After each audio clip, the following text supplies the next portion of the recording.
সব হরতাল করেন 100 বছর অসুস্থ লোক আছে, খালি একবারে হরতাল ডেকে দিয়ে একবার মানুষ বন্ধ করে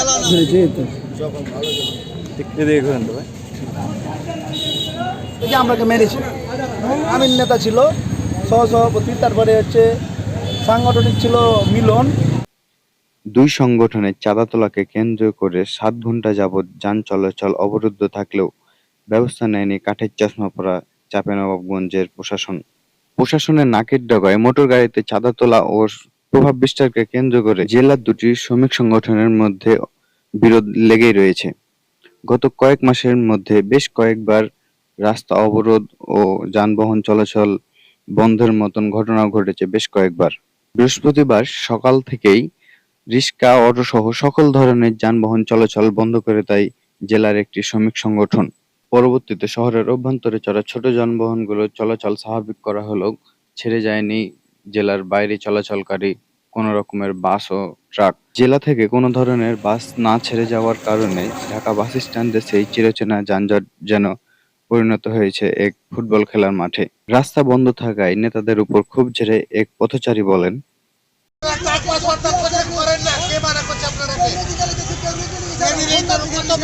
মানুষের রাস্তা বন্ধ করে দেন, আপনারা ট্রাক বাস সব হরতাল করেন 100 বছর অসুস্থ লোক আছে, খালি একবারে হরতাল ডেকে দিয়ে একবার মানুষ বন্ধ করে আপনার সিএনজির মধ্যে আছে নাকি। অবরোধ চলাকালে এক ট্রাক ড্রাইভারকে মারধর করার মতন ঘটনাও ঘটেছে সে সময়। আমরা সবটি ড্রাইভার, বাসের ঝামেলা, বাস এই কথা বলতে গিয়ে যে বাসের ঝামেলা, তোমার ট্রাকের ড্রাইভারকে মারছো কেন, এই কথা বলতে গিয়ে আমরাকে মেরেছি। আপনারা কি চাচ্ছেন? আপনারা কি চাচ্ছেন?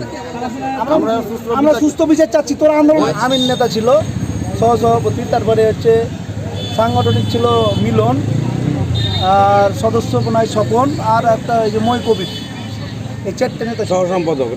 আমি বলেছি যে আমাকে কি আপনার চিনেন না, ওই যে তুমি কি বিরোধিতা করতে এসছো, এই কথা বলা মাত্র ছেলেপিলে রেডি করা ছিল, বাস মাইদর শুরু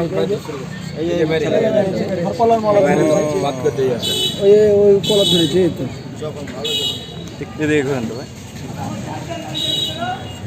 গন্ডগোল তো কারণ সাধারণ পাবলিকের সাথে নয়, এখানে দুই সংগঠনের শ্রমিক আছে, দুই সংগঠনের অফিস আছে, এখানে তারা বাসের যে কেন্দ্র করে ঝামেলা ওরা আটকাচ্ছে। আমরা দাঁড়িয়ে আছি, নেতারাকে দরকার।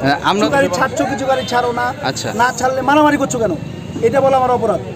মানে ওরা চাইলে মারতে পারবে, যেমন আমরাকে মেরেছি।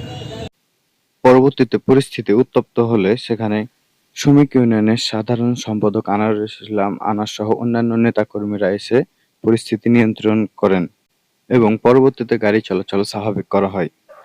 ম্যাগাজিন পেজটি ফলো করে ভিডিওটি শেয়ার করার অনুরোধ রইল।